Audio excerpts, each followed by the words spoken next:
جس طرح دلہن اپنی پہلی رات سوتی ہے، یعنی اب تمہیں کسی چیز کا غم نہیں، اب تمہیں کسی چیز کا خوف نہیں، تم نے تینوں سوال کے جواب بہتر طریقے سے دے دیے ہیں۔ اب تمہارے لیے یہ قبر صرف قبر نہیں رہی بلکہ جنت کی کیاریوں میں سے ایک کیاری ہے۔ کہتے سبحان اللہ۔ تمہاری قبر میں جنت کی کھڑکی کھول دی گئی ہے اور تمہیں یہ اجازت مل گئی ہے، اب تم جب چاہو جہاں چاہو جا سکتے ہو۔ سبحان اللہ۔ اعلیٰ حضرت بہترین عقیدہ ہم سنیوں کو دیتے ہیں اور کہتے ہیں خاک ہو کر عشق میں آرام سے سونا ملا۔ جب کوئی بندہ عشق رسول میں بالکل فنا ہو جاتا ہے، اس سے زیادہ آرام پانے والا شخص کوئی نہیں۔ عشق رسول سے زیادہ آرام کوئی شے نہیں دے سکتی ہے۔ اعلیٰ حضرت کہتے ہیں خاک ہو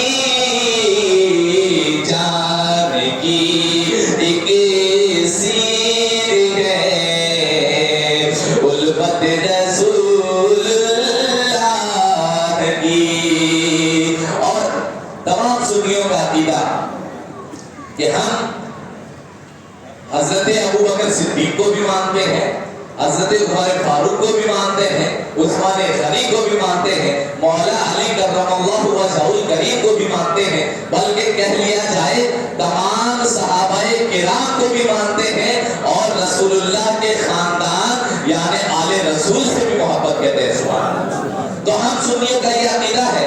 اعلیٰ حضرت کیا ہی بہترین عقیدہ دیتے ہیں اور کہتے ہیں اہل سنت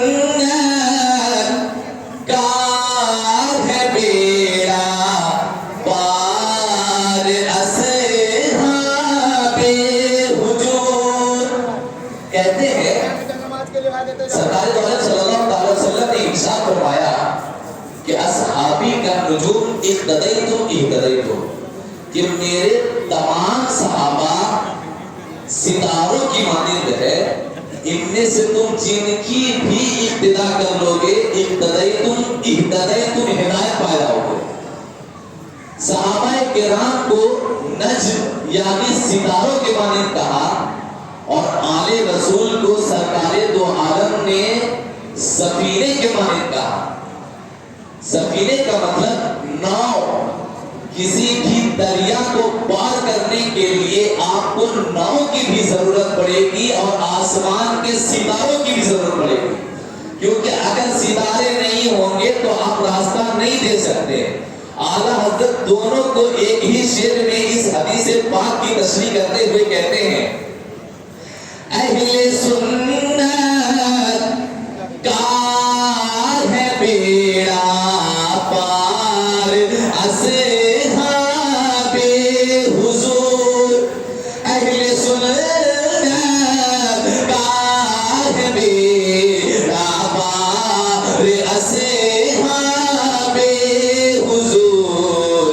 ارے نجم ہے اور ناؤ ہے اطرت رسول اللہ کی، نجم ہے اور ناؤ ہے اطرت رسول اللہ کی۔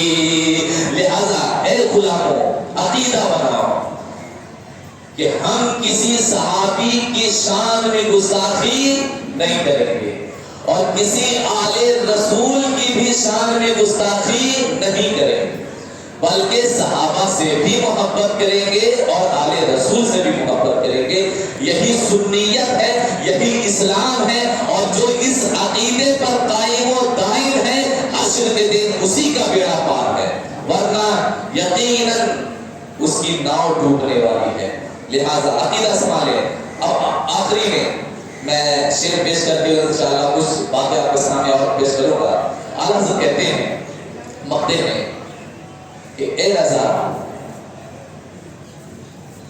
تم نعت پاک کی دیوان لکھ رہے ہو, تم رسول اللہ کی نعت کما حقہ کیا بیان کر سکو گے؟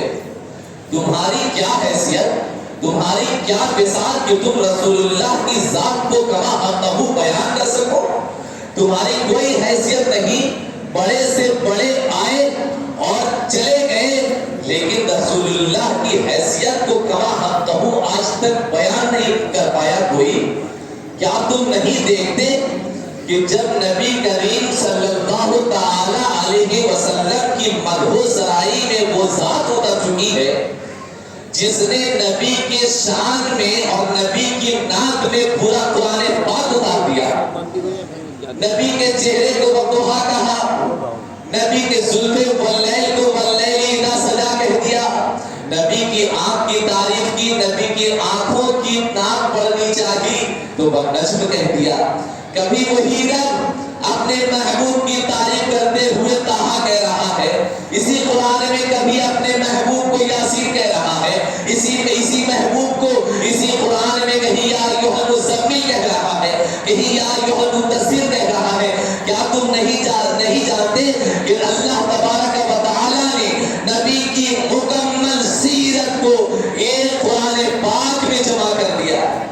جب رب تبارک و تعالی اپنے محبوب کی نعت پاک بیان کر رہا ہے تو تم کیا اپنے نبی کی شان کما کو بیان کر سکو؟ بس چند قطرے تم سمندر سے ڈھونڈ سکتے ہو. اعلیٰ حضرت کہتے ہیں اے رضا خود صاحب قرآن ہے مداح حضور. صاحب قرآن سے مطلب رب تبارک و تعالیٰ کی ذات, مداح کے معنی تعریف کرنے والا. اے رضا خود صاحب قرآن ہے مداح حضور. تجھ سے کب ممکن ہے پھر مدحت رسول